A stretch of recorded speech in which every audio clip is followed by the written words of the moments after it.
ครับสบายดีมาทุกคนเนาะนี่ก็มาพบซองบาวคำพันธ์คือเก่ามาวันนี้จะพามาเบิ่งสาวทองและแกงหนอแกงหนอคมหนอหวานเนาะเดี๋ยวติดตามไปนำกันเนาะว่าจะเซฟสำได้เนาะทุกคนไปเบิ่งโอเคตอนนี้กำลังซ้อมพักแกงใบธรรมศาสตร์สาวทองกำลังประตูแกงธรรมศาสตร์ ซ้อมผักใส่เนาะแกงใส่ผักตัวผักแตงเนาะ เห็ด แล้วก็ใส่เห็ดพร้อมใส่เห็ดพร้อม มันมีประตู เนาะนี่นกครบหวานกำลังจะแกงแกงคมใส่เห็ดผักตวกได้อย่างเนาะแซ่บๆรวมกันเด้อแกงแบบธรรมศาสตร์บ้านเฮานี่แหละ บ่มักมาบ่มักเนี่ยแซ่บ บ่ได้ใส่ยานางอีกอย่างเลยแบบแกงหน่อธรรมศาสตร์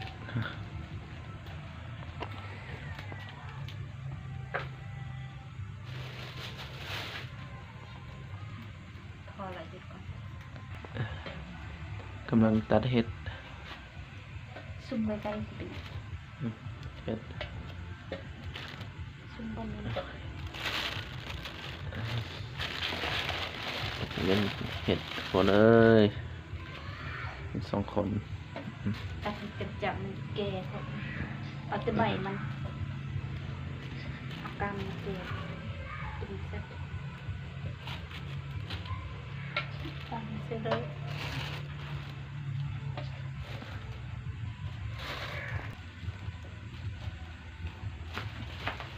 มาเราจะปอกหนอ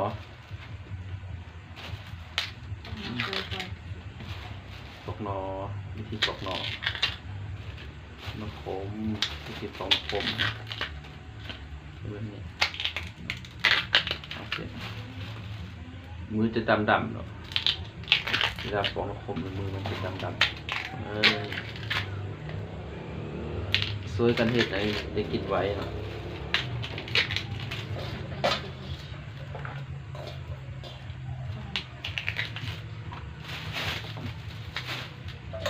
ไปจะเป็นแบบนี้เลยจะซอยเลยหลังเก่ง ซอยก่อนจะล้างก็ได้ล้างก่อนจะซอยก็ได้ เก่ง เขาสิลาดซอยกันมานี่เก่งแล้วนะ เปี้ย อกมานี่ก็ได้คลิปนึง โลนึงเฮ้ยหยับอันนี้ 35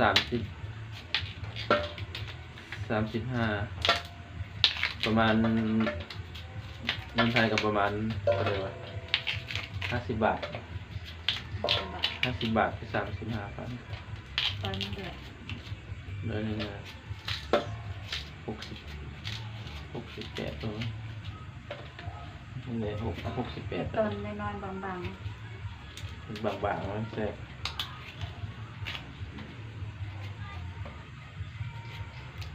3 หน่อก็พอแล้ว2 คน ๆ2 คนก็กินเกิน โอเค 2 คนกินเพื่อ5 คนตอนเฮ็ดแล้วมาเฮ็ดน้อย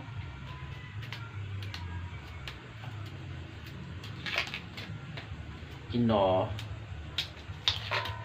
ของปีนี้ปี2026 เจ็ดสองเลย แกงเทือที่2เลยครับ ปลาอันนี้หลายเด็ด เขาก็คิดนำมันอันนี้เดือ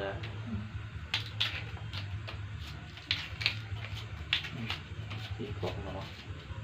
เดินเขาจะจับตรงนี้เดินตัดเขา พอแล้ว3 หนอ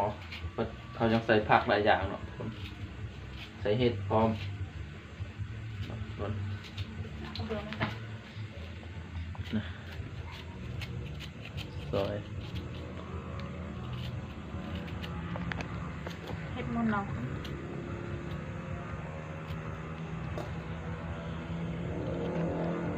อีก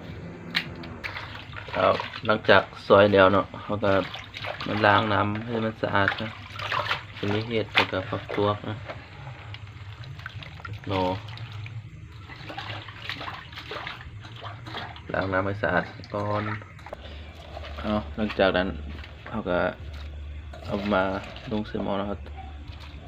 ขังหม้อไว้ให้น้ำเดือดนะก็เอาเสือเลย ผักลงก่อน เอาเสือเอาเห็ดกับหน่อลงก่อนก็สิมืดๆเลยเนาะหน้าตาก็สิประมาณนี้เนาะเอาแล้วถ้ามึงตอนสุกเนาะเป็นอย่างไร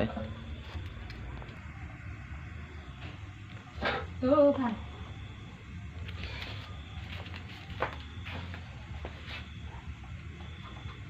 เอาหลังจากท่าอันหมูแกงเขาก็มาซอยเข้าเนาะซอยเข้า แต่เขาก็เป็นไว้ ซอยเข้าเด็ดซอยเข้าก่อนคนโอ้ยสุกุโบซอยเข้าก็เป็นได้คนเอ้ยเอา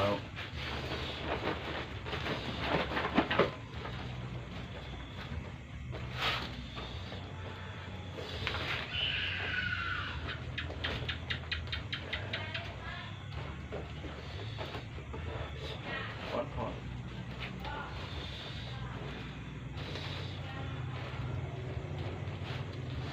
เห็ดอยู่ให้กินทุกคนเอ้ยเอาบ่เห็ดกะบ่มีไปเห็ดเด้ต้องจำเป็น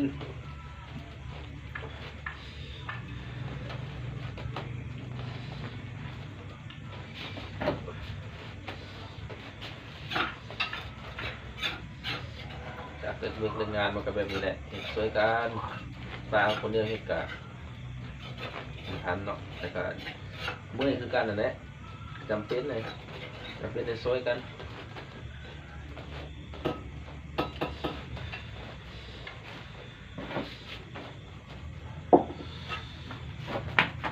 ติดคอ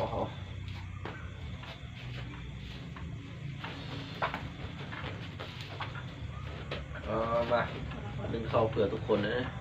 ปั่นใหญ่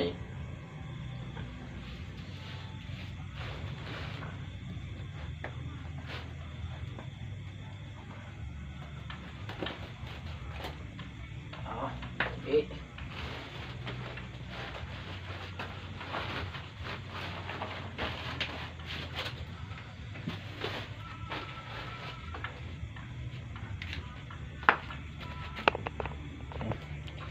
เอาหลังจากนั้นมาเบิ่งหม้อแกงเนาะเอาวัดใส่ละ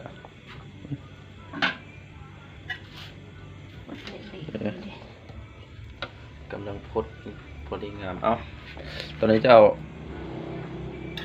กระเบื้อใส่เพื่อให้มันคุ้นๆนิดนึงเนาะเพื่อมันเพิ่มรสชาติหลังจากนั้นก็เพิ่มปลาแดกใส่หน่อยนึงเพื่อหน่อมันอ่อนเนาะ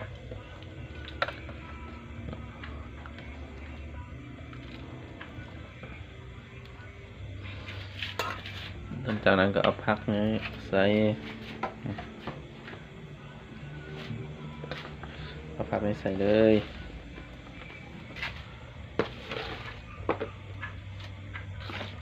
ใส่มือแล้วเลยใส่มือ ก็ จะแซ่บ มือสะอาดแล้วเนาะคนเลย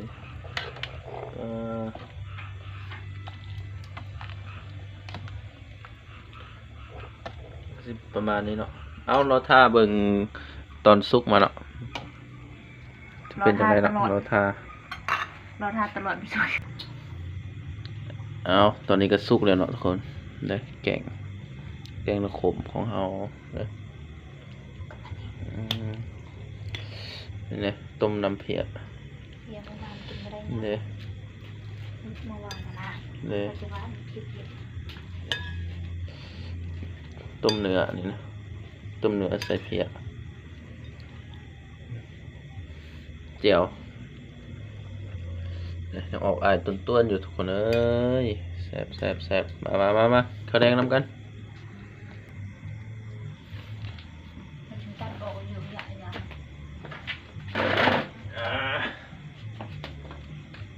โอ้คนไปข้าว มาทุกคนกินข้าวแรง ข้าวแดงน้ำมันเลย กินข้าวแรงทุกมื้อเลยมาใส่นี่ละ ข้าวหมูกินข้าวแล้วก็สิบื้นๆเนาะแกงของผมอ๋อย่าง คำย่างแรงมันก็ไม่ได้แบบ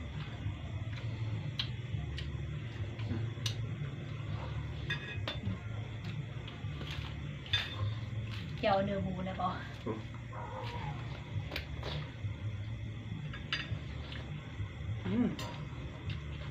ครับ แซ่บอยู่ไปนะฮอน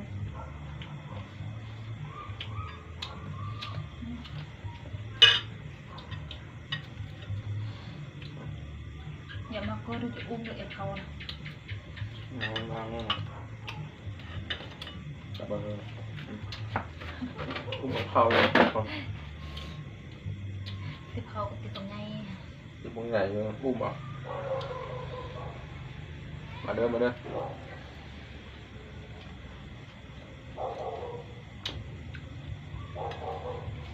อยู่กินแบบธรรมชาติก่อน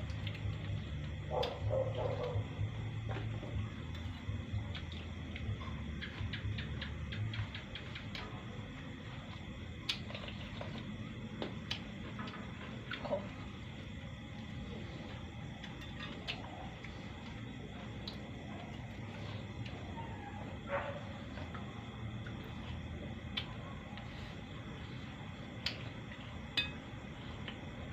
มีแต่แนวสดแค่นั้นค่ะ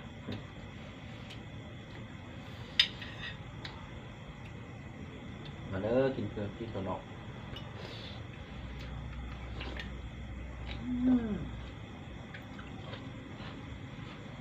จนใหญ่จนกระ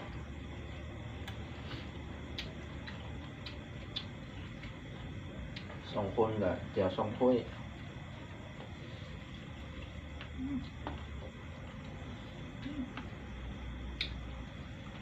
เออ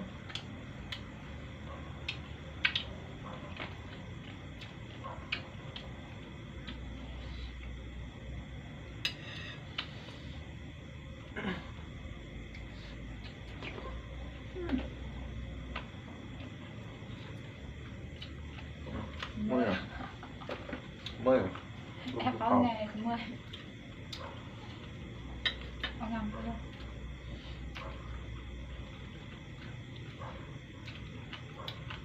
น้ำเปรี้ยว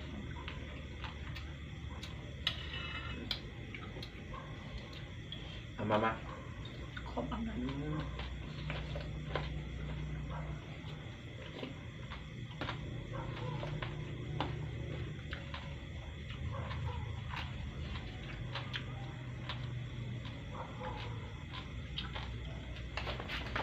น้ำเพิ่ม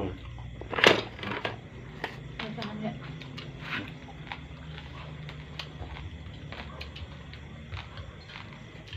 2 คน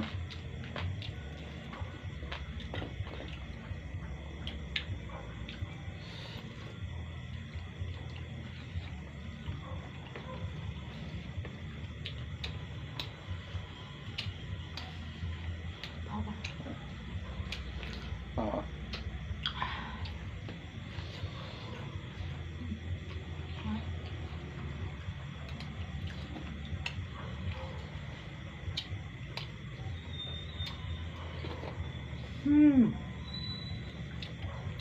ครับ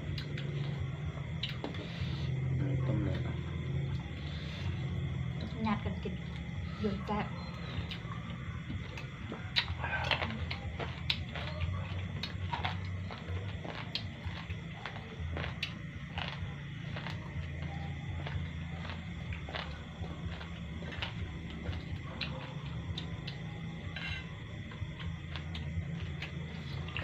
เบื้องจะท้องขึ้น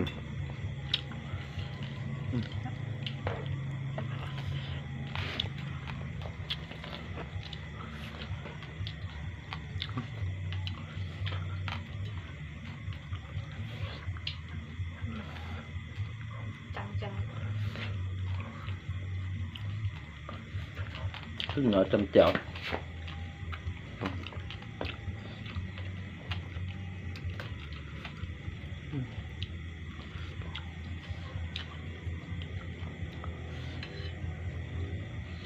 มีแต่สดกับสดนะทุกคนขมจริง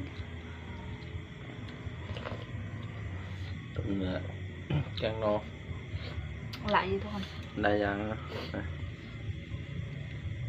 2 คนแกงบาละหลาย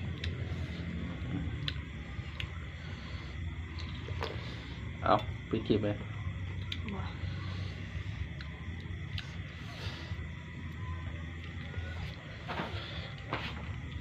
เอา